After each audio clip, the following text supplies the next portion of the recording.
یسألک اہل الکتاب ان تنزل علیہم کتاب من السماء، یہ اہل کتاب، یہ یہودی اور محمد صلی اللہ علیہ وسلم آپ سے مطالبہ کر رہے ہیں کہ ان پر ایک کتاب آسمان سے اتاری جائے، یعنی جیسے تورات اتری تھی۔ آپ تو کہتے ہیں مجھ پر وحی آتی ہے، کہاں لکھی ہوئی ہے وہ وحی؟ کون لایا ہے ہمیں تو پتہ نہیں۔ موسیٰ کو تو وہ لکھی ہوئی ملی تھی اور وہ پتھر کی تختیوں میں لے کر آئے تھے۔ یسألک اہل الکتاب ان تنزل علیہم کتاب من السماء فقد سألوا موسیٰ اکبر من ذلک۔ تو اے نبی آپ فکر نہ کریں، ان کی پرواہ نہ کریں، انہوں نے، ان کے آباء و اجداد نے موسیٰ سے اس سے بھی بڑھ کر مطالبے کیے تھے۔ فقالوا ارنا اللہ جہرۃ، یاد کرو کہ وہ اللہ سے، انہوں نے تو یہ مطالبہ بھی کیا تھا کہ ہمیں دکھاؤ اللہ کو عیاناً، ہم خود دیکھنا چاہتے ہیں۔ فاخذتهم الصاعقۃ بظلمهم، تو ان کی اس گناہ کی پاداش میں انہیں ایک کڑک نے آ پکڑا تھا۔ ثم اتخذوا العجل من بعد ما جاءتهم البینات، پھر یہ کہ ان لوگوں کی ناہنجاری کا یہ بھی اندازہ کرو کہ جبکہ واضح نشانیاں ان کے پاس آ چکی تھیں، 9 معجزے حضرت موسیٰ کے وہ دیکھ چکے تھے، پھر بھی انہوں نے بچڑے کی پرستش شروع کر دی۔ فعفونا عن ذلک، ہم نے ان تمام چیزوں سے درگزر کیا۔ وآتینا موسیٰ سلطان مبین، اور ہم نے موسیٰ کو غلبہ عطا کیا، واضح غلبہ، فرعون اور اس کے علاوہ لشکر کو ان کی نگاہوں کے سامنے غرق کر دیا۔ ورفعنا فوقهم الطور بميثاقهم، اور ہم نے ان کے سروں پر معلق کر دیا تھا طور کو، پہاڑ کو، جبکہ ان سے عہد لیا جا رہا تھا۔ وقلنا لهم ادخلوا الباب سجدا، اور ہم نے کہا تھا کہ جب یہ شہر فتح ہو جائے تمہارے ہاتھوں، یریکو،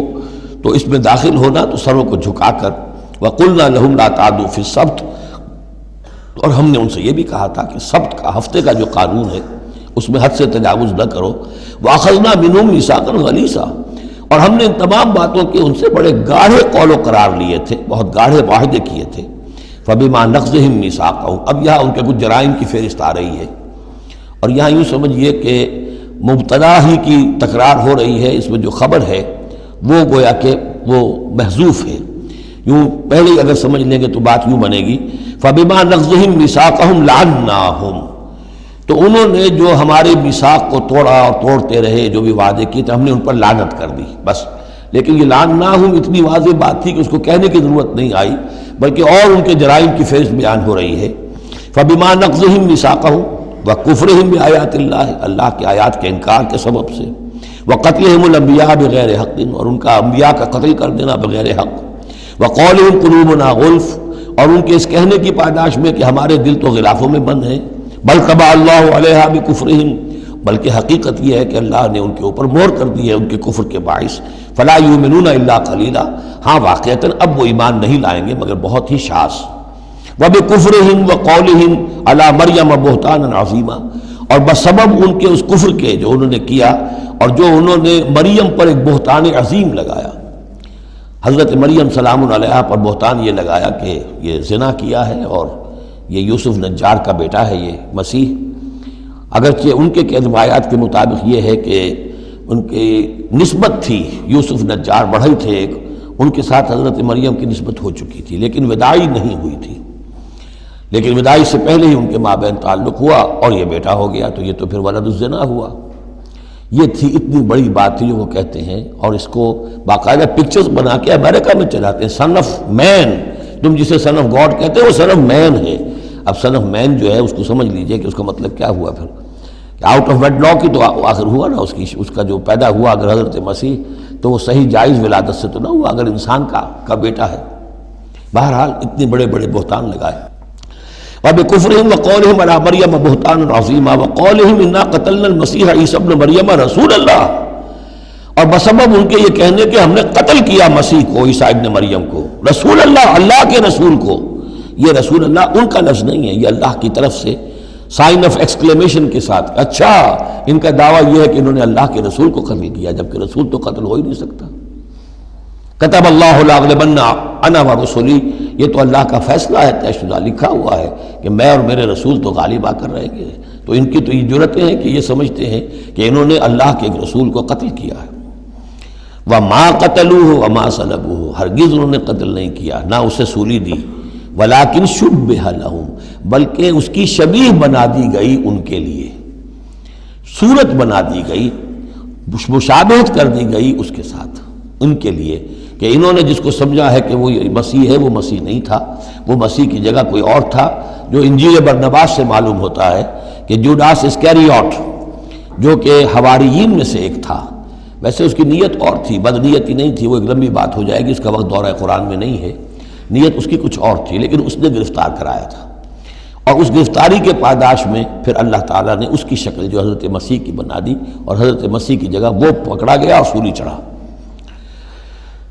وما قتلوه وما صلبوه ولكن شبه لهم وان الذين اختلفوا فيه لفي شك منه، اور جو لوگ اس کے بارے میں اختلاف میں پڑے ہوئے ہیں وہ شکوک و شبہات میں ہیں، انہیں خود پتہ نہیں کہ ہوا کیا، کیسے ہوا۔ ما لهم به من علم، ان کے پاس اس کے ضمن میں کوئی علم نہیں ہے، الا اتباع الظن، سوائے اس کے کہ اٹکل پچو کے تیر چلاتے ہیں۔ وما قتلوه یقینا، یہ بات یقینی ہے کہ اسے قتل نہیں کیا گیا، وہ قتل نہیں ہوا، وہ صلیب نہیں دیا گیا علیہ الصلاۃ والسلام، بل رفع اللہ الیہ، بلکہ اللہ نے اسے اٹھا لیا اپنی طرف، وکان اللہ عزیزا حکیما، اور اللہ تعالیٰ زبردست ہے، کمال حکمت والا۔ اس کی تفصیل میں آپ کو پہلے بتا چکا ہوں کہ کیا شکل پیش آئی تھی اس باغ میں جہاں حضرت مسیح اپنے حواریین کے ساتھ روپوش تھے، جو کہ تفصیل انجیل برنباس میں ہے۔ وَإِن مِّنْ أَهْلِ الْكِتَابِ إِلَّا لَيُؤْمِنَنَّ بِهِ قَبْلَ مَوْتِهِ، اور نہیں رہے گا اہل کتاب میں سے کوئی بھی مگر اس پر ایمان لا کر رہے گا اس کی موت سے قبل، یعنی حضرت مسیح مرے نہیں ہیں، زندہ ہیں، وہ دوبارہ آئیں گے، اور دوبارہ جب آئیں گے تو اہل کتاب میں سے کوئی شخص نہیں رہے گا جو ان پر ایمان نہ لے آئے۔ وَيَوْمَ الْقِيَامَةِ يَكُونُ عَلَيْهِمْ شَهِيدًا، اور قیامت کے دن وہی ان کے خلاف گواہ بن کر کھڑا ہوگا۔ یہ خلاف گواہی وہی آ گئی جو ہم نے پڑھا تھا 41ویں آیت میں، فَكَيْفَ إِذَا جِئْنَا مِن كُلِّ أُمَّةٍ بِشَهِيدٍ وَجِئْنَا بِكَ عَلَىٰ هَٰؤُلَاءِ شَهِيدًا، ہر نبی کو اپنی قوم کے خلاف گواہی دینی، لہذا حضرت مسیح علیہ السلام اپنی اس قوم، اپنی امت کے خلاف گواہی دیں گے۔ فَبِظُلْمٍ مِّنَ الَّذِينَ هَادُوا حَرَّمْنَا عَلَيْهِمْ طَيِّبَاتٍ أُحِلَّتْ لَهُمْ، تو اللہ تعالیٰ کی ایک سنت یہ بھی ہے کہ کوئی قوم اگر کسی معاملے میں حد سے گزرتی ہے تو اس کو سزا کی ایک شکل یہ بھی ہوتی ہے کہ حلال چیزوں سے بھی محروم کر دیا جائے، حرام کر دی جائیں۔ تو ان لوگوں نے جنہوں نے یہودیت اختیار کی، ان کی اسی غلط روش کے باعث حرمنا علیہم طیبات، ہم نے بعض پاکیزہ چیزیں بھی ان پر حرام کر دیں، احلت لہم، جو کہ اصلاً ان کے لیے حلال تھیں، جیسے کہ حضرت یعقوب علیہ السلام نے اگر اونٹ کا گوشت کھانا چھوڑ دیا تھا تو اللہ تعالیٰ تورات میں فرما دیتے کہ بھئی یہ حرام نہیں ہے، یہ تو اسرائیل نے، حضرت یعقوب نے خود کر لیا تھا، اللہ نے کہا اچھا ٹھیک ہے، ان کی جو ہے یہ سزا رہے، ان پر جو تنگی ہے وہ رہے۔ وَبِصَدِّهِمْ عَنْ سَبِيلِ اللَّهِ كَثِيرًا، اور بسبب ان کے اللہ کے راستے سے رکنے اور روکنے کے، اللہ کے راستے سے رکتے بھی ہیں، روکتے بھی ہیں، تو اس کی وجہ سے اللہ تعالیٰ نے ان کو سزا کے طور پر بعض حلال چیزوں سے بھی محروم رکھا۔ وَأَخْذِهِمُ الرِّبَا، اور پھر ان کے جرائم کی فہرست میں یہ بھی ہے کہ ان کا سود کھانا، وَقَدْ نُهُوا عَنْهُ، اور یہ کہ اسے روک دیے گئے تھے، سود ان کی شریعت میں حرام ہے، آج بھی حرام ہے، لیکن وہ یہ سمجھتے ہیں کہ سود کا لین دین یہودیوں کا آپس میں حرام ہے، کوئی یہودی دوسرے یہودی سے سودی لین دین نہیں کرے گا، لیکن جنٹائلز کے لیے تو ان کا عام قاعدہ یہ ہے، گوئمز اینڈ جنٹائلز، ان کے لیے کوئی ہم پر لیس علینا فی الامیین سبیل، ہم پر کوئی گرفت ہے ہی نہیں، کوئی ذمہ داری ہے ہی نہیں، ہم جیسے چاہیں کریں، لوٹیں کھسوٹیں، جس طرح چاہیں دھوکہ دیں، اور تو ظاہر بات ہے سود میں تو پھر کوئی قباحت رہی نہیں۔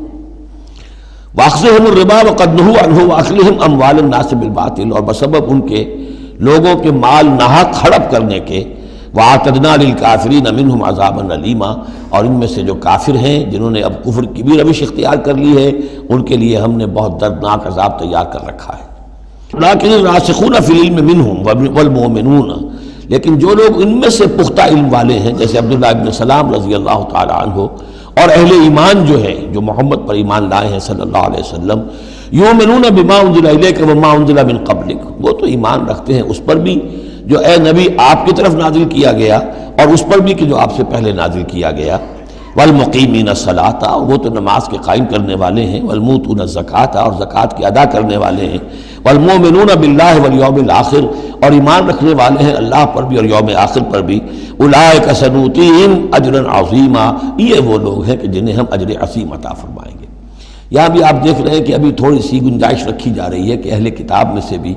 اگر کوئی ایلیمنٹ ہے، کوئی کہیں کونے کھجرے میں پڑا ہوا جس کے اندر فطرت جو ہے ابھی کچھ موجود ہے، سلامتی کسی درجے میں ہے، تو جس طریقے سے بھی ہو، یعنی بچا کھچا بھی اگر اس کان میں کوئی ہیرے کا ٹکڑا پڑا ہوا تو وہ بھی نکل آئے، بجائے اس کے کہ ابھی آخری دروازہ بند کر دیا جائے۔ تو نہ آخری دروازہ ابھی بند کیا منافقین پر اور نہ ان پر کیا۔